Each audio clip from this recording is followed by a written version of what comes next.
Rewind. Let's see the facial expression of my lady pastor. Yeah, wow. Like that face was priceless. That is my pastor over there. Yet, so in today's video, I will be taking you the behind the scenes of how this elegant loosened corset was made. This is how it looked when the pictures dropped. This is the perfect back view of the picture, and this is a picture with my handsome husband. If you've not watched my video, yes, I'm off the market. I'm married now. Thank you for congratulating me. Okay, so this is how I went. I went to a Kente shop to select a Kente for myself, and this was a shop I entered, and it was super cool and super exciting to have a connection with. So this is how I got to the shop. There was a lot of amazing, beautiful Kente pieces there that I had to select, or I had to choose for myself. And yes, after I selected one, I went to the beading shop as well to get all the Bicones and all the necessary beading materials that I would need for both my Kente. The first Kente, which is the royal blue or the turquoise blue, had already been uploaded. Those are the ones that I use these Bicones, the blue Bicones. Already uploaded. I'll be leaving the link in the description.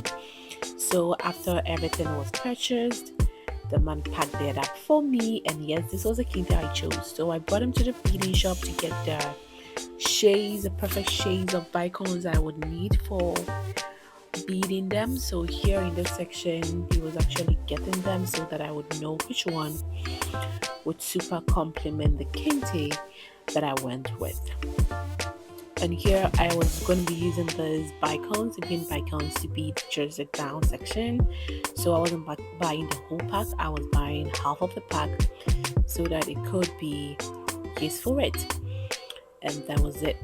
This is how the whole production started. I was trying my best to make sure that I got like the patterns dripping. I didn't make a sketch for this project. I really didn't do any type of sketch for this project because I really didn't know what I was going in for when I started this project, unless I completed it before I got to know like this is how the project really looked like. I kind of had an idea, but I didn't want to limit myself with patterns and things. I just wanted to go with the flow and how I felt with it. Okay, so here I wanted to use the pattern section, but I just realized that no, why don't I try using the blue section, right? The more blue section. And here was me actually getting my hip, the foam for my hip pads. Yes, I actually added foam to it to a little bit give me a bit of some hip up on my hip and pad section. Yes, hip pads were installed in it. This is also known as hip padding. I did that with both Kente. The brutal Kente was that, and then this blue black was also like that. So I actually presented hip pads in both my Kente, and this is it from this section. I joined it together, hand stitched it together to give it that perfect hippie curve at the sideways. So this is what you see me doing here, reinforcing it, making sure that the other sections are quite down so that you can see it, pretty much working out as you can see here. So here in this video, you see me hand stitching them. You can't really use the machine to work on it because that the foams are not really that strong to go through beneath like the machineries. So it's best, or I advise you to use your hand to hand stitch them, right? So here in this section, I was cutting the back of it, the panel. This was the back of it. The way how the back was positioned, or the way how the patterns I used for the back were, I had to make sure that I did some short cuttings and stuff like that with the project so that I would achieve what I wanted to achieve. I wanted the back of the whole bag to be complete border lines. So this is what you see here. This is the complete border lines of the Kente, right? You see that most Kente have two border lines. There is one at the upper section, there is one at the last section, right? So I use the middle for the middle of the Kente, but the sideways and the back were basically like the border lines at the kente, that was what I used. So this is what I'm talking about. Like, this is how I wanted it to be, right? You see the pattern in the middle, the sideways and the back are completely made from the borderlines. Yes, this is how I wanted the patterns to be arranged. That is what I said. I didn't really make a sketch for this project. I just had a concept in mind that I needed it to be like very long, had a tail. And yes, here in this section I was working around my measurement, getting my hips and things right so that I can install the hip pads in it. And yes, people do really ask me most of the time, like, what type of lining do you use when working with kente? And this is my reply. I use sateen. Kente are expensive fabrics and it really does take long, right? It just has a very longer duration. It doesn't get spoiled easily, pretty much. So it is better you use something that would also complement it and also last for very longer time. That's the reason why I use sateen. So here, that during that section I was trying them on to see how it was looking like, and yes, I had to apply the foam there. So I did iron that section out so that I can actually hand sew the hip pads at the hip section. So here in this section, I was really kind of trimming the tips of the hip pads so that it wouldn't be bulky or wouldn't be that much obvious. That is it. And here is the tail of the whole project. It was cut in like 150 degrees flare circle. So that was what I used. It was 90 degree circle. There are types of flare. We have the 180, we have 360, we have 90 degrees flare, we have 720, we have 1440. Like that is, we have types of flare, but I use the 90 degrees for the back of it on the train. So here in this section I had installed the hip section. I have installed the hip pads. And yes, I was actually doing the gathers beneath it. Like I said, I didn't have a specific sketch. So every kente I had, I tried my best to utilize it for something, right? So here in this section, you notice that I'm gathering some of the kente beneath like the whole project, right?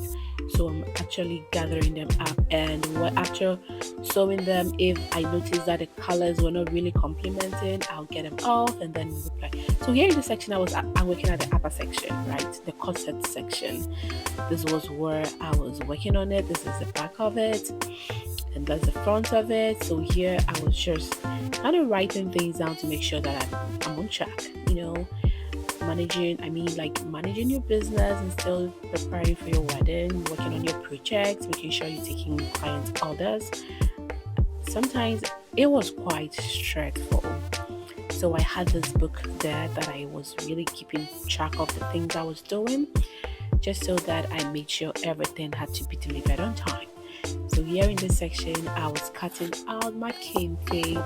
This is a type of kente. This is a plain kente, right, with shimmery effects in it. Yes, so here I was done with the pattern and then cutting them out before sewing them and installing my backups that had to be applied in it. Yeah, so that is what you see here. I'm doing overstitching. Yes, that is what you see. I hope you're enjoying this video. If you're enjoying this video, don't forget to give me a thumbs up. Don't forget to subscribe to the channel. And yes, I'll be leaving my WhatsApp link in the description. If you want to learn from us, those are open. If you want us to tutor you online, those are open. Kindly do send us a message and we will start from there. Each student have their unique abilities, so we know which ones you would want us to work on and then where to start. Each student has their own specified unique syllables. Yes, so here in this section I was installing the boning in them just so that it would be firm, right? Because with my section where I add my eyelets, I do put up bones in to make sure that the fabric is strong. that is what I do. So I apply bones at the eyelet section so that the eyelet will be on the bone, right? That is what I do, so that it makes it extra stronger. Here in the section was the time that I was applying the stones on the kente. So here I'm applying stones on the kente, and then this is how it's done. You place them on it. Check out the pattern you would want them. Here I wasn't following any specific pattern.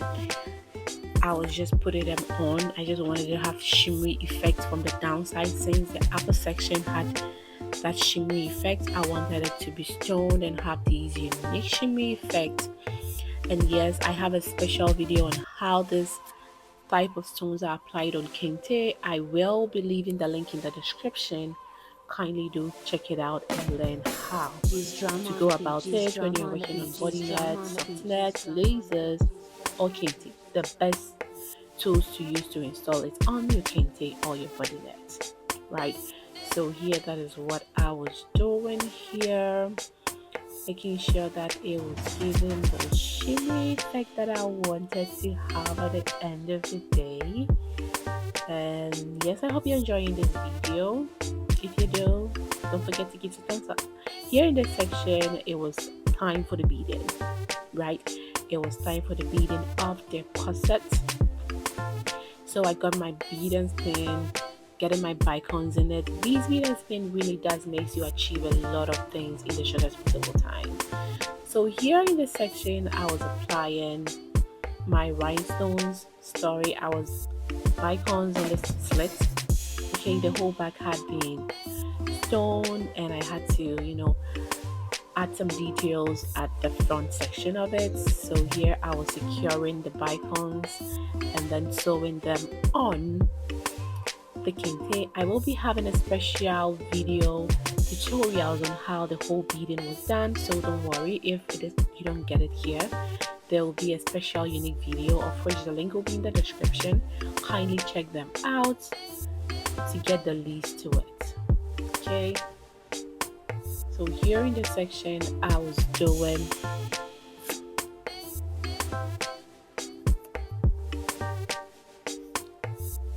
sewing it on it, hand sewing it on it.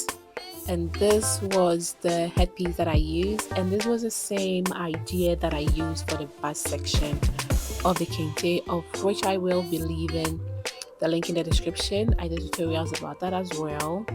And yes, this was the time our pastor was advising us, blessing the marriage. So here in Ghana, the marriage that I really, like what is really expected, like this is marriage, right? This is our marriage. It's not a church wedding, but this right here, like the traditional marriage, is what is really seen as marriage in our custom settings. So this is how the whole gown was looking like at the end of the day. Can you see the sparkles, the stones? Can you get the idea of how the slit had those drapings of Bicones in front of it? And yes, it was golden pink, and the back was golden green. This was me lying on the chest of my man. So this is how the back of the kente looked like, and this is how, remember the hip parts that was done? Oh yeah, they are present here. They are really present here, right? Can you see how hippie the hip section is? And yes, let's go back to the intro. This was the reaction of my lady pastor when she saw me in my kente, right? See her face? Like, yeah, that is it. And it's still the deal. Don't forget to subscribe, like, comment, and we are always open. Drop your kente, let us know what style you want, let us have the consultation, decide on which ones you'll be going in for, and let's take care of your big day. Let's take care of your wardrobe on your big day. We are always open to take care of others. So here was some of the reactions I had with my girls. This is my sister with the intro.